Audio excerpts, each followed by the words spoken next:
प्रधानमंत्री के इस भाषण पर ज़्यादा बातचीत करने के लिए स्मृति जी आपका बहुत बहुत स्वागत है एनडीटीवी इंडिया में।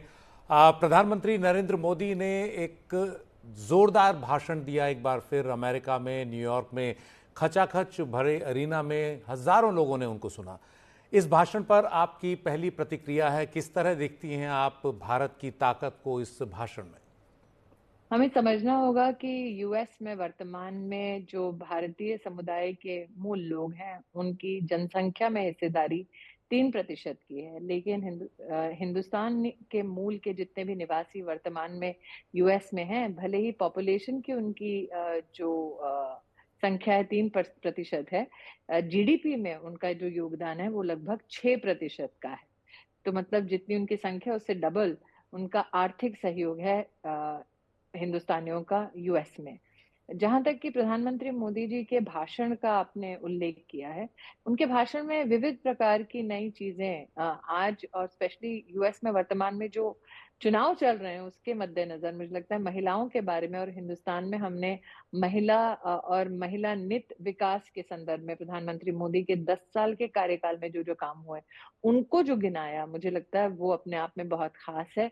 क्योंकि एक जमाना ऐसा था कि महिलाओं का मेन फ्रेम में कभी जिक्र नहीं होता था, चर्चा नहीं होती थी, डोमेस्टिकली नहीं होती थी, मतलब देश में नहीं होती थी, विदेश तो दूर की बात है। दूसरी ओर प्रधानमंत्री जी की ये यात्रा अपने आप में अनोखी है। आपको अगर याद होगा, पिछली यात्रा में उन्होंने फर्स्ट लेडी को जिल बाइडेन को लैब ग्रोन डायमंड दिया था, जिसके चलते फिर दुनिया भर में लैब ग्रोन डायमंड्स के चर्चे होने लगे। वर्तमान में भारत में फिर लैब ग्रोन डायमंड की इंडस्ट्री में विस्तार होने लगा। इस बार जो प्रधानमंत्री जी ने चर्चा की है, मेरे जुड़ने से पहले आप टेक्नोलॉजी और सेमीकंडक्टर असेंबली के ऊपर चर्चा कर रहे थे। माइक्रोन टेक्नोलॉजी नाम की एक व्यवस्था है जिन्होंने हिंदुस्तान में निवेश किया है। वो निवेश की आज अगर आप वैल्यू देखें तो लगभग $3 बिलियन है। मतलब अगर $1 बिलियन लगभग 8,000 करोड़ के आसपास है, तो आप हिंदुस्तानी रुपए के हिसाब से देख सकते हैं कि कितनी बड़ी आज मात्र उस एक इन्वेस्टमेंट की वैल्यू हो चुकी है। ये भी जानना जरूरी है कि आज प्रधानमंत्री ने जब चर्चा की कि भारत अग्रसर है लेकिन अग्रेसिव नहीं है, कोऑपरेशन सहयोग की भूमिका में अपने विश्व पटल पे अपनी एक छाप छोड़ रहा है। और उस संदर्भ में अगर हम देखें तो जो स्वास्थ्य की व्यवस्थाओं में भारत की ओर से इंडो पैसिफिक में जो योगदान है, उसकी चर्चा मुझे लगता है कि बहुत ही अनोखी है। प्रधानमंत्री जी ने आज अपने भाषण में पुष्प का उल्लेख किया है, लेकिन एक्रोनिम के साथ साथ, शब्दावली के साथ साथ जो विस्तार से उनकी एक भूमिका रही है, वो हमेशा से ये रही है कि आप भारतीय मूल के जितने भी निवासी हैं, ना सिर्फ यूएस में बल्कि विश्व भर में, वो खुद भारत के प्रतिनिधि हैं, वो खुद भारत के राजदूत हैं, वो खुद भारत की संभावनाओं की, भारत की ताकत का प्रतीक है। तो प्रधानमंत्री जी का उनको संबोधित करना, ऐसा लग रहा है कि वो खुद अपने घर में अपने लोगों को संबोधित कर रहे हैं। जी, मेरी सहयोगी कादम्बिनी भी आपसे एक सवाल पूछना चाहती है। जी जी स्मृति जी, पहले बड़ा ये पीएम जब वहाँ गए तो कई लोगों ने वहाँ पर ये कहा कि अभी चुनाव का माहौल है।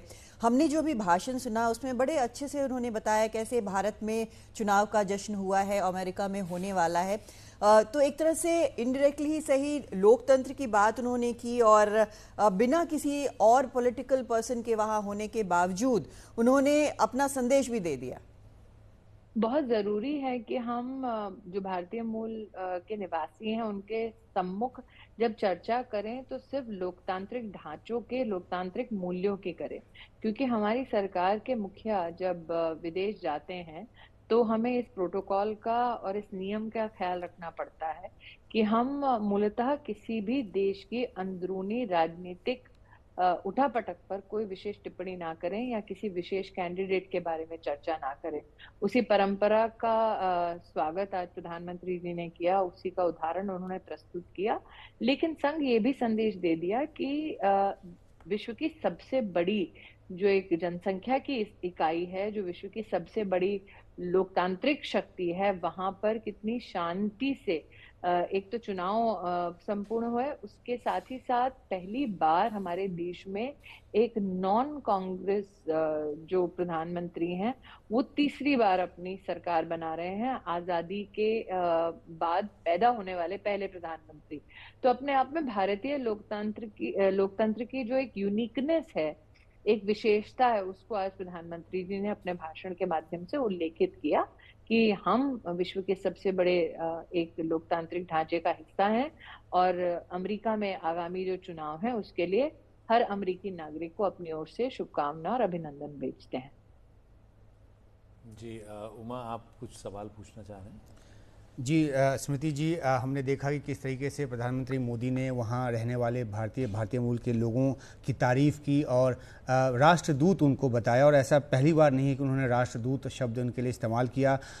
जब कोई भारत से जाता है तो एक बेहतर ज़िंदगी की तलाश में जाता है, लेकिन अपने देश को वो भूल नहीं पाता है। तो कहीं ना कहीं उस कॉर्ड को छूते हुए प्रधानमंत्री मोदी जो है अपने भाषण में नजर आए।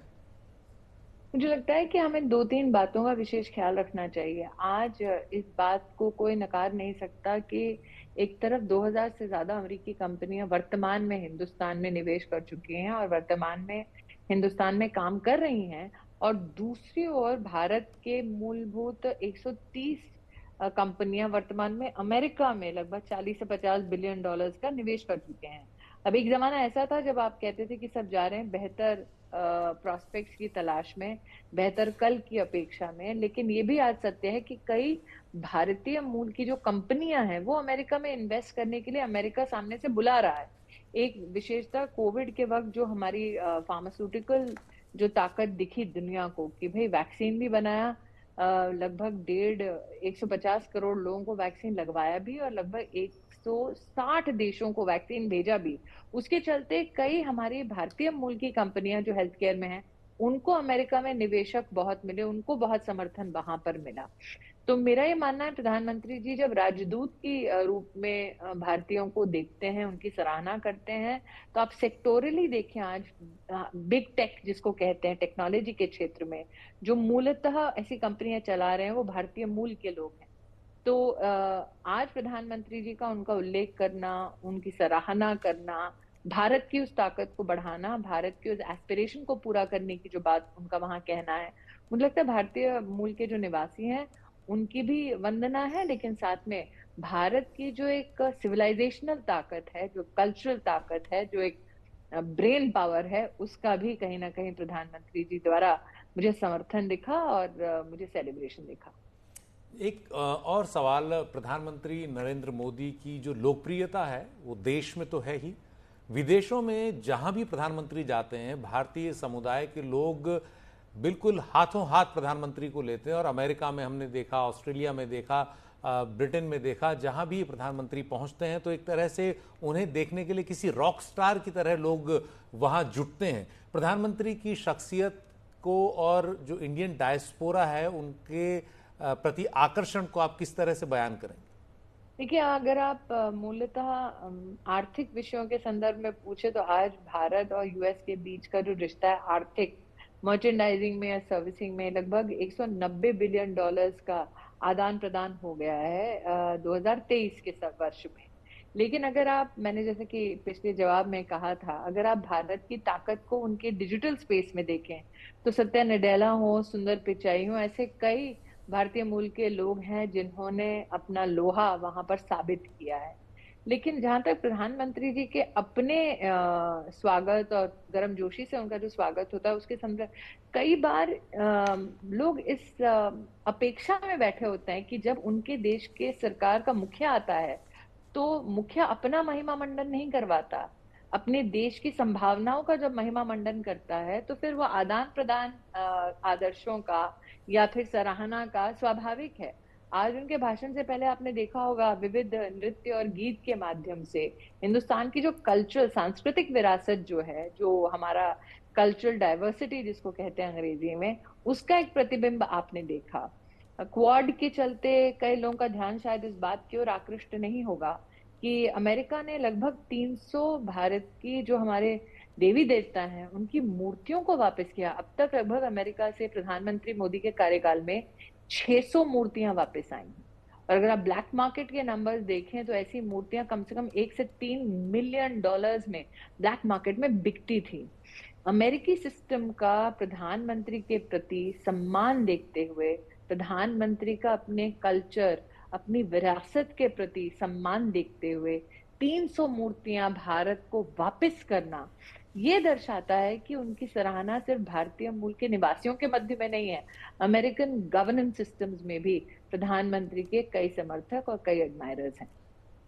जी, बहुत बहुत शुक्रिया स्मृति जी इस खास बातचीत में हमारे साथ शामिल होने के लिए और प्रधानमंत्री के संबोधन पर अपनी इस टीका के लिए, इस विस्तार से जानकारी के लिए।